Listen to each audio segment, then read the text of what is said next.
Episode 382. A friend of mine asked me some time ago to speak on the topic of assertiveness. I've pushed his request out until now, mostly because I wanted to cover other topics, but partially also because I didn't know how to start. We all know what being assertive looks like. It's that coworker that speaks up confidently in a meeting about an issue everyone tries to avoid. It's that one special friend who will break the silence and ask directly what the heck is up.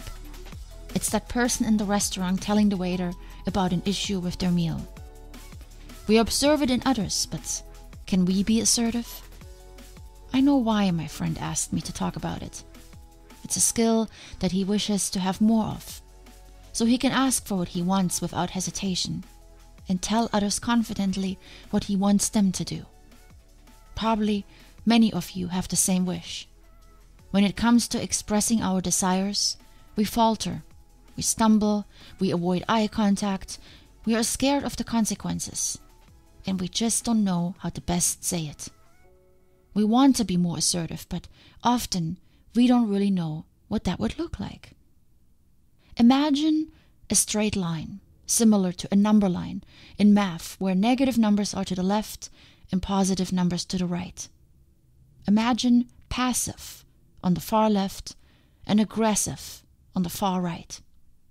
Assertive is somewhere in the middle around the 0 mark. I think we could all agree on that. But where exactly it is dependent on the person.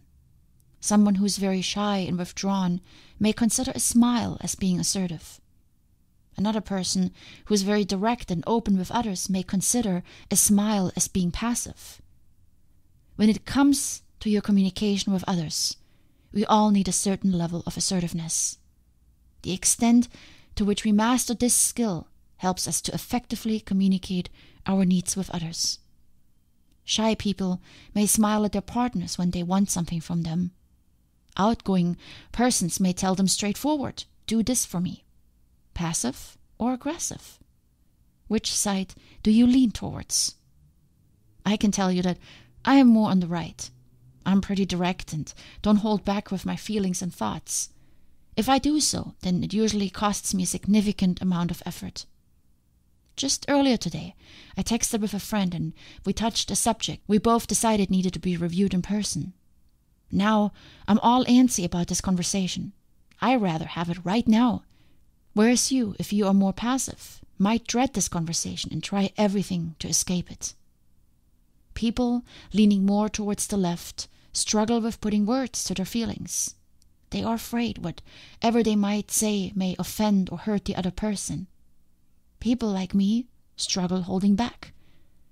We feel that not saying anything is worse. Passive people are more concerned about others than themselves. Aggressive people are more concerned with themselves than others. And neither side is wrong. We lean towards one of them because this is who we are. There are often valid reasons for our tendencies, which, by the way, can change over our lifetime. But leaning too far on either side often doesn't get the job done. It prevents us from communicating effectively and doesn't get us the results we hope for with the other person. A direct and sometimes aggressive approach puts people off. A passive and indirect one gets us ignored. So what do we need to do? Being assertive means we can ask for what we want while also respecting the needs of the other person. Assertive people are concerned about themselves while at the same time thinking about the other person. Not an easy task, but when we can't express ourselves effectively, it can lead to frustration with the other person. We think they should know what we want, when we really haven't been clear with our communication.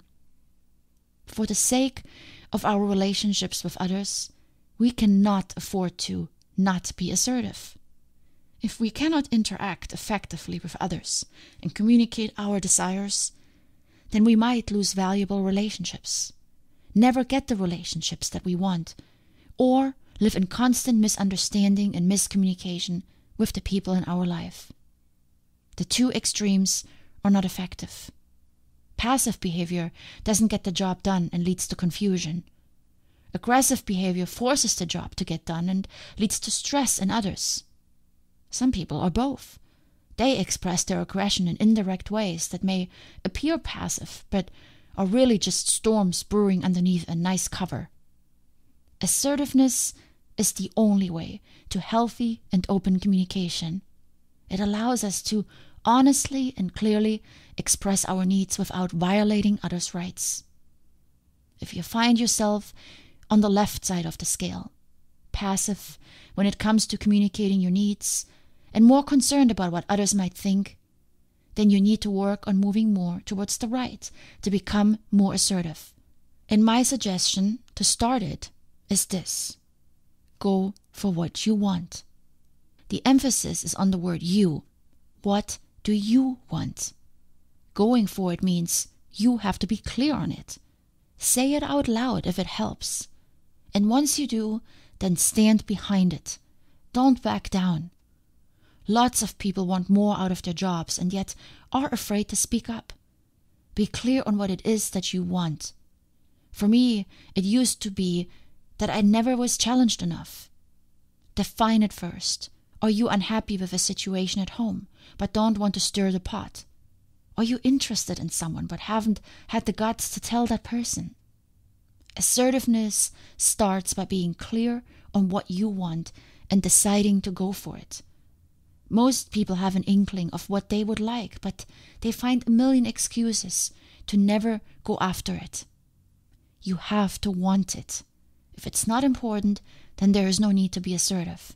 But if it is, because it would make you happier, then you need to stand up for yourself. Go for what you want. And then go after it. Practice with a friend. Rehearse in front of a mirror. Record yourself. Write it out. Ask others for feedback. Do what you need to do that will help you to get the confidence to move forward. And lastly, start small. If you're always passive, quiet, and accommodating, it might not be a good idea to come out with a huge bang. Look for an opportunity to practice being more assertive in an environment where you feel safe, where a wrong word is not taken personally, and encourage feedback. Ask the other person, how did I do? Was my message clear? No matter where you are on the line, we all need to practice assertive communication. Because it's not just about what we say, but also how we say it. Body language and gestures are important. The tone of our voice and the sincerity in our approach. When we ask for something that is important, our words should be clear and direct, concise, and the overall statement brief. They should explain the reason why it matters to us, and they should relate to the other person by making it about them as well. When combined with a calm and friendly demeanor, not threatening or accusatory, without sarcasm or mockery, and not apologetic either or self-deprecating, but genuine yet direct, then we are assertive. Here is what I would like, and this is why it matters to me, and this is how it could improve our relationship. What, why, and why you. Not rocket science, but not easy for many people. As a passive person, it may take a while to get your courage built up. You can start by asking questions. Get a feel where the other person might stand in regard to the topic that you want to bring up. But don't lose too much time. Some people are in a constant exploration phase and never move past. They always think they need just a little bit more information before making a move. This feeling out can be just another passive track that goes on forever. Feel out to get a good understanding where you might stand, but then move forward without hesitation. Remember, it's about your needs, and they matter. You cannot predict entirely what will happen, so you just need to go for it. Rest on the fact that your approach will be effective, and let the rest unfold. For people that are more aggressive, I recommend to spend more time on the feeling out part. We often move too fast. We don't need to get clear on what we want. We already know it and we go after it. I say we because most of the time, that is me. Confidence or not, we go after it. but often just way too fast, without considering the timing of our request and where the other person might be in that moment, physically and mentally. We need to get it out, so we go. Heated emails and text messages, flybys and out-of-nowhere topics. People will often tell us, where is this coming from all of a sudden? That's how quickly we move. So in order to move a little further to the left on the passive-aggressive scale, aggressive folks need to start with feeling it out. This can look however works best. Emails saved as drafts before hitting send, lists with to-dos, a walk around the block or a few deep breaths. Wrap your head around your need first. For us aggressive people, we sometimes make more out of something that's not much to begin with. Feel yourself out first. Dig within and see, is this just adrenaline in the moment, forgotten tomorrow, or is this something that has been simmering? If so, it can simmer for just a little bit longer. Feel out the other person. We often miss this step completely. How might they react? How might they feel about the situation? Is our planned approach the best one for this person? Have we tried this before, and if so, did it work? If not, what can we change this time? Feel out the situation. This is a big one for me. Timing.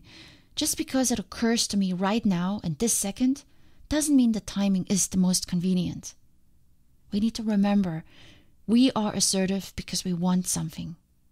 I have often shot myself in the foot by making the most genuine request, but just in the wrong moment. The right moment depends on what the need is. But a little bit of feeling out and thinking through everything will get you a feel for when it's better. Often it's as simple as not now and waiting. The opportunity usually comes quicker than we think when we are just willing to wait a little bit. So to sum it up, for passive people, it's key to focus on making a move and going for it. They have already done all the thinking and worrying anyway. For aggressive people, it's important to wait a little bit before making a move and analyze the situation better. A cooler head allows for a calmer and less emotionally charged conversation. I hope this helps you next time you walk away from a conversation that didn't go the way you hoped. Assertiveness is important, but it starts with you. So take a moment and reflect a little bit. Are you too aggressive in your approach, or maybe too passive? And if so, how could you change it a little bit next time? Much love, my friends.